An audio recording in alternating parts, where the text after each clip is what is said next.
Hey everybody, Rob Mullins here. And today we're going to do something really cool, which is going to apply to everybody that's super busy.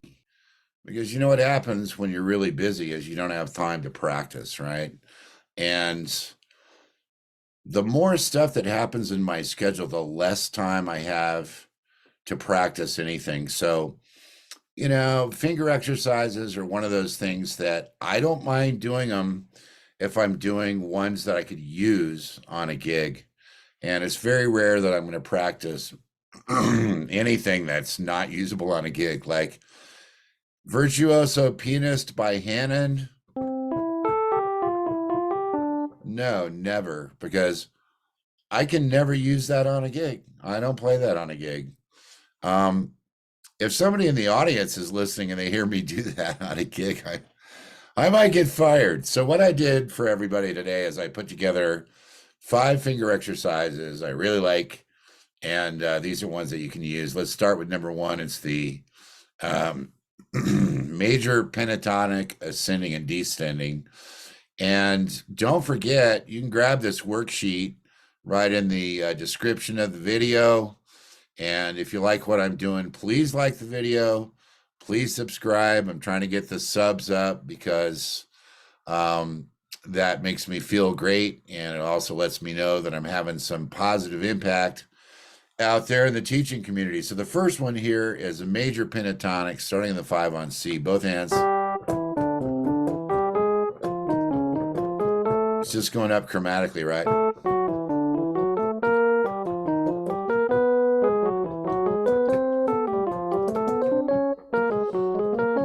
The fingering's a little tricky.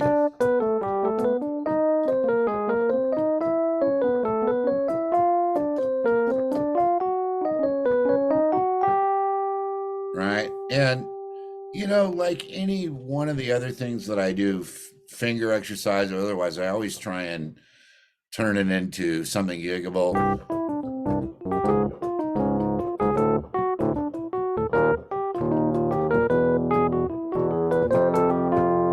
Right? That's the ascending part. So let's look at the descending. And you'll have to work out your own fingering, whatever's going to work. Obviously, it's the tricky 5/4 thing at the top in the right hand. Drops a half step.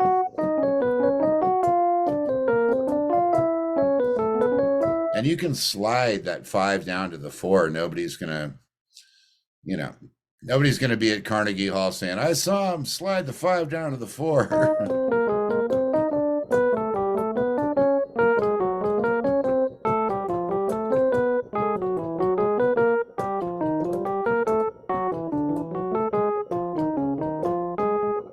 What's the last thing here? The last one is the C. Right. And that if you noodle around with that and figure out your own fingering and start playing it fast, that's one of the licks that Coltrane used on giant steps like crazy, like right? That's exactly that lick. So going on to number 2, I get a lot of questions about pentatonic scales. And if you go through my YouTube videos, you can find one about pentatonic scales and how to finger them and how to use them.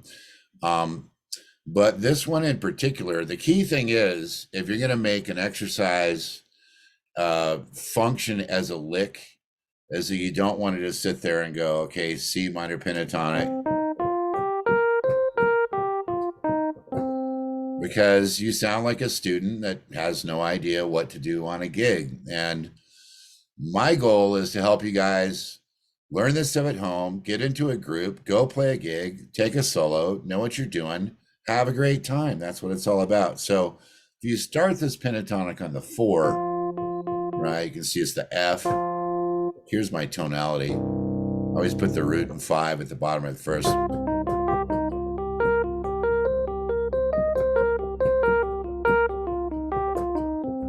Repeat. So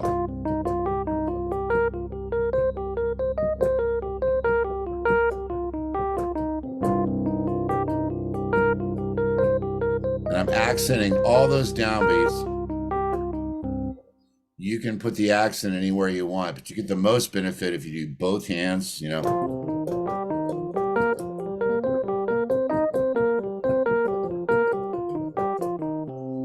Now, after you got the C down, you got to go up a half step and cover them all the way through all the keys in the chromatic scale. That means C, C sharp, D, E flat, E, F, F sharp. And it's a great practice up to C sharp. Just remember you're starting on the fourth note of the pentatonic scale. So in C sharp,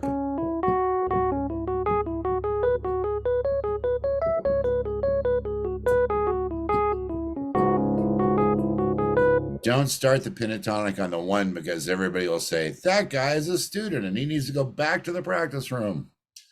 Number 3, this is a Mixolydian lick that's based on a famous jazz head. And I'm just going to say the guy who wrote it is Oscar Pettiford, the bass player, and you can look it up. It's in a different key here. But Mixolydian is the mode that works for a dominant 7th chord, and the scale is just a major scale with a flat 7. And if you're watching on a phone or whatever, look at the keyboard down at the bottom. There's the B flat there. Right, you might have to turn your phone sideways to see it, but this lick is pretty cool.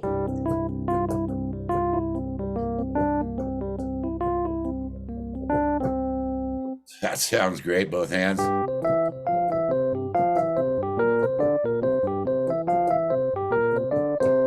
Now, the other point of these exercises is I'm trying to do what all the classical guys did, which is to strengthen the 4th and the 5th fingers. And when you do this, you're going 4, 5, 5, 4, 2, 1. And that's going to strengthen those fingers while you play a lick that you can use. Because you play a son of blues.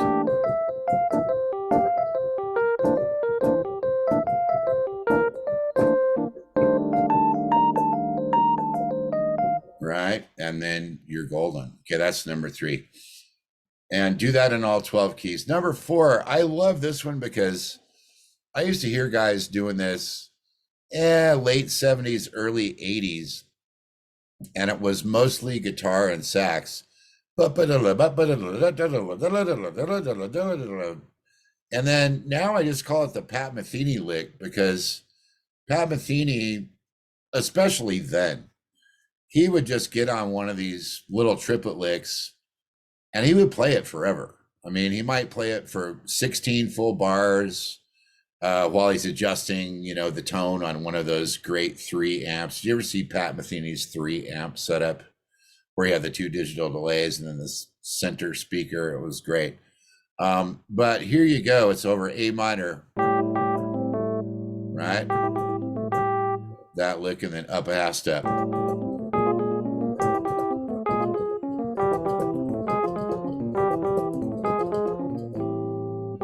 That's the lick everybody plays, man. Everybody in the whole world plays that lick.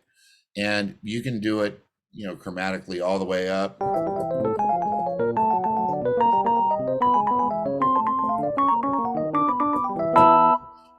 And it's a solo. You can make a whole solo. I mean, if it works for Pat Metheny, it's likely going to work for you.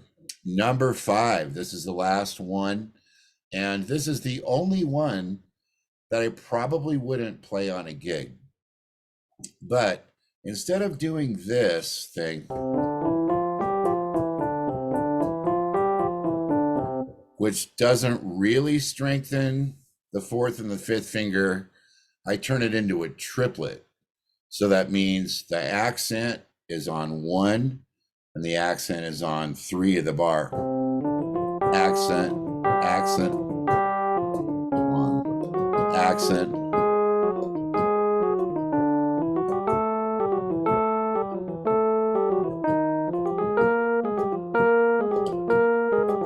And that also is one of those things where, if you don't play a lot of lines with your left hand, because a lot of people just comp and stuff, they don't play a lot of lines, your 3rd and your 4th finger are going to scream at you.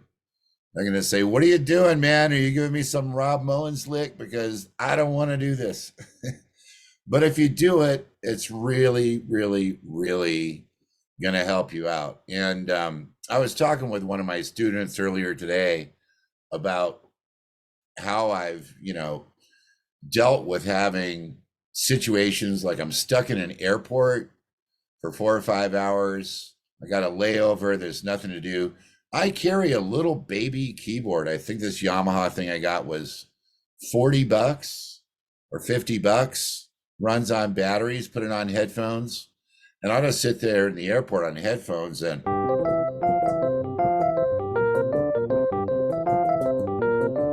next one. And I get my finger work in that way. So I know everybody's busy, short attention spans. You have lives, you have jobs, you have people in your life and all that stuff. But hopefully, these 5 exercises will get you started and give you something to do that's going to be usable on a gig. Now, I also want to mention about my private lessons and my book page. I just redid Blues Step by Step into a second edition, and it's got a lot of new juicy stuff on there. It's still pretty cheap. You can grab that in the and the other books too in the web links down below on the video. And as always, thanks again for watching. Have a great day, and I'll see you on the next one.